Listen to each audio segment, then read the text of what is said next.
안녕하세요. 우리 한과 TV 최현태입니다. 상준입니다. 최상욱입니다. 오늘은 한글날을 맞이해서 세종대왕에 대해서 이야기해 보려고 하는데요. 원장님들은 평소 세종대왕 하시면 이제 떠오르는 이미지 뭐 이런 거 있으신가요?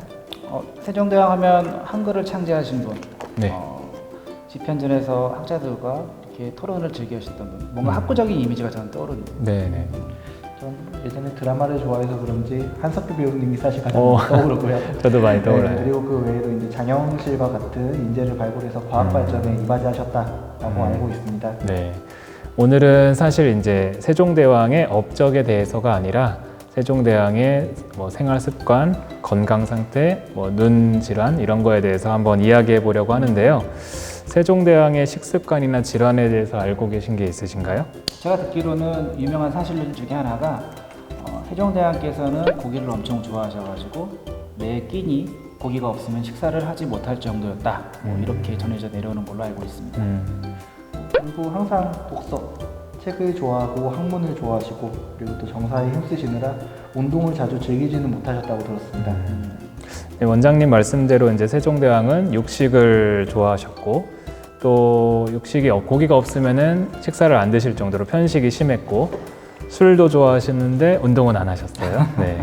그래서 이런 습관을 가지시면은 필연적으로 이제 저희가 흔히 얘기하는 성인병 이런 질병들이 생기실 수가 있죠. 그래서 좀 비만, 아까 말씀하셨듯이 비만이셔서 부왕인 태종께서 세종이 즉위하자마자 막 걱정을 많이 하시면서 사냥 같은 운동을 좀 권하기도 하셨는데 운동에 관심이 없고 이제 책을 보기를 좋아하셔서 독서를 많이 하셨다고 하십니다.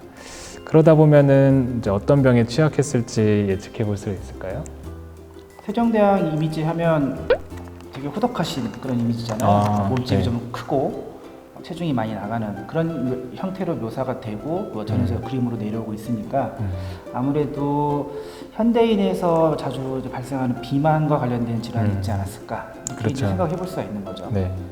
뭐 생각해 보면 비만과 관련된 게 당뇨병, 혈압, 네. 고지혈증 네. 뭐 이런 것들이 아마 있지 않았을까 네. 이렇게 생각해 볼 수가 있겠네요. 네. 또 생각해 볼 수 있는 게 글쎄요, 평소 책을 많이 읽으시니까 흔히 가까운 거리 때 공부 많이 하면 근시 생긴다라고 얘기하는 그렇죠. 네. 근시가 있을 수도 있고 네. 또 목 디스크 안 왔을까요? 네. 그래 그랬을 뭐 것 같은데. 비만이시니까 이제 뭐 관절 같은데 네. 무릎이나 뭐 허리 이런 데도 아프셨을 수 있을 것 같아요. 그뿐만 아니라 이제 세종은 여러 가지 안 질환에서도 좀 취약하셨는데 아까 말씀하신 뭐 고지혈증, 혈압, 당뇨, 특히 당뇨와 관련해서 안 질환에 좀 취약하셨던 것 같아요. 그래서 이제 세종실록에 보면 세종대왕이 한 얘기가 있으신데 그거를 좀 읽어볼게요. 지난 봄 강무한 뒤에는 왼쪽 눈이 아파 안막을 가리는데 이르고 오른쪽 눈도 이내 어두워서 한 걸음 사이에서도 사람이 있는 것만 알겠다. 이거 좀 꽤 심각한 거 아닌가요? 앞에서 사람이 있는 것만 한 걸음 알고 앞에 있는데 안 보인다는 거잖아요. 그렇죠.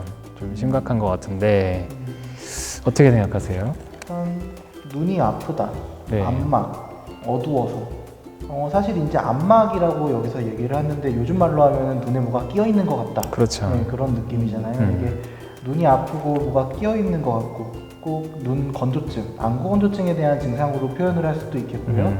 그리고 또 이렇게 뭐가 끼어가지고 가린다 또는 유리체 출혈로 인한 시야가 가려가지고 보이지 않는 시력 상실에 대한 증상을 얘기하셨을 수도 있고 그리고 어둡다 마찬가지로 당뇨, 합병증, 백내장 등의 질환으로 인한 시력 저하를 표현하시지 않았을까 생각이 듭니다. 네. 그렇죠. 백내장도 있겠네요.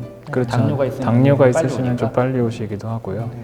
그래서 세종대왕은 이제 34세경에 안질환에 걸렸다고 하는데 책을 너무 많이 읽으셔서 그런지 좀 건조증이 좀 있지 않으셨을까 예상해 볼 수 있어요. 그렇죠. 그래서 또 44세경에 되면은 어두운 곳에서는 지팡이 없이는 걷기가 힘들 정도로 심각한 시각장애가 있으셨다고 하는데요.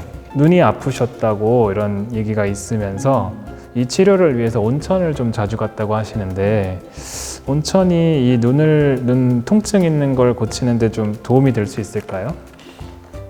요즘에도 눈이 불편하고 좀 힘들다 그러면 온찜질 하라고 많이 하잖아요. 네, 온찜질은 많이 얘기하죠. 네. 온천이 눈에 어떻게 직접적으로 도움이 될지 저는 바로 생각은 안 나는데 일단 음. 따뜻하게 해주면 일단 눈의 피로도 풀리고 음. 또 온찜질하면은 혈액순환이 촉진되면서 요즘에 건조증 치료에도 많이 아, 이용하는 그런 그렇죠. 방법 중에 하나잖아요. 네. 그래서 또 온천이라는 데가 또 약간 습기도 충분할 것이고 음. 그래서 아마 열심히 이 신하들과 아까 강무한다 했죠. 토론 같은 걸 하시면서 그 지쳤던 눈의 피로라든지 그렇죠. 또 공부를 하시면서 발생했던 뭐 건조증 같은 증상들이 온천을 하시면서 조금 완화되지 않았을까. 저는 그렇게 생각합니다. 네네. 이게 이제 눈병을 치료하러 온천에 갔다고 하시는데 실제 눈병이면 온천에 가시면 큰일 났는데요. 그렇죠. 목욕탕 가면 안 되잖아요. 다 전염돼요. 다 눈병이라고 얘기해도 저희가 흔하게 얘기하는 눈병은 이제 전염성 눈병을 얘기하는 그렇죠, 건데 이 당시 이제 눈병이라고 하면 눈에 병이 있는 것, 뭐 눈이 아픈 것, 뭐 지금 생각해 보면 안구 건조증이 좀 심하지 않으셨을까 이렇게 생각해 볼 수도 있고요. 그렇죠. 네. 그렇게 생각합니다. 그래서 일단 이렇게 이제 열심히 온천도 다니시고 하셨는데도 눈이 점점 나빠져 가셨는데 훈민정음을 창제할 당시는 거의 앞을 보지 못하는 상태였다고 하세요. 안타까운 일이죠. 그래서 대왕 세종이라는 드라마에서 한 사람의 맹인이 만인의 눈을 뜨게 하였다라는 대사가 있었는데 아주 감명 깊은 이제 대사였죠. 그래서 정작 본인은 눈이 잘 안 보여졌는데 백성들에게 훈민정음을 창제해 주시면서 글자의 눈을 뜨게 해주신 네, 그런 이제 그 왕이셨어요. 이게 참 수백 년 전인데 정말 대단하신 것 같아요. 그래서 이 세종대왕님은 앞을 볼 수 없는 백성들이 앞을 볼 수 있는 백성들이 글자를 볼 수 있게 해준 것뿐만 아니라 본인과 같이 이제 앞을 볼 수 없는 맹인들 다른 백성들의 복지에도 힘을 써 주셨는데 당시만 해도 사실 맹인이면은 쓸모없는 인간으로 취급을 받았었는데 앞이 안 보이게 되신 세종대왕님은 그런 맹인들의 마음을 누구보다 잘 알고 있었습니다. 그래서 맹인 궁중음악가 18명에게 관직을 수여해달라는 간청을 수락하였다고 하시고 이들에게 쌀까지 하사하며 노고를 치하하셨습니다. 또한 신하들의 반대에도 맹인 지화에게 종 상품의 벼슬을 내리기도 하셨다고 해요. 세종대왕이 이제 그 뭐 당뇨나 고혈압, 고지혈증과 관련해서 안질환이 있으셨을 것 같은데 그 당시에 이제 할 수 있었던 걸 생각해 보면 이제 생활 습관을 좀 육식을 좀 줄이고 이제 아버지가 얘기하신 대로 운동 열심히 하고 사냥 다니시고 말타기 하고 하셨으면은 그래도 좀 관리가 됐을 것 같은데 그런 게 좀 아쉬웠고 근데 요즘에는 이제 뭐 생활 습관의 변화기도 하지만 요즘에는 이제 이렇게까지 되기 전에 당뇨가 있으시면 이제 안과에 방문하셔서 뭐 당뇨 망막증이 있는지 뭐 이런 것도 한 번씩 체크해 보시니까 이렇게 진짜 한치 앞을 잘 사람을 구분하지 못할 정도의 상황은 요즘엔 많이 없는 것 같아요. 그럼에도 불구하고 이제 그 당뇨 망막증이 있는 거를 나중에 증상이 나중에 나타나서 느끼시는 분들도 계시니까 미리미리 당뇨 있으시면 한 번씩 체크해 보시면 좋지 않을까 싶어요. 좀 안타깝네요. 네. 요즘 세상에 태어나셨으면 어떻게라든지 해서 보실 텐데. 그럼요. 네. 예나 지금이나 부모님 말씀 잘 들어야 됩니다. 네. 저부터도 운동을 좀 해야 될 것 같은데. 네. 그래서 오늘은 이제 한글날을 맞아서 세종대왕의 안질환, 다른 건강 상태에 대해서 한번 알아보았는데요. 세종대왕의 생활 습관과 질환에서도 애민 정신을 엿볼 수 있었던 것 같습니다. 세종대왕이 왜 오늘날 가장 존경받는 인물로 이 평가를 받는지 다시 한번 알게 된 좋은 기회였습니다. 네, 우리 안과에서도 앞으로 여러분들께 유익한 정보 보다 알려드릴 수 있도록 더욱더 노력하도록 하겠습니다. 감사합니다. 감사합니다.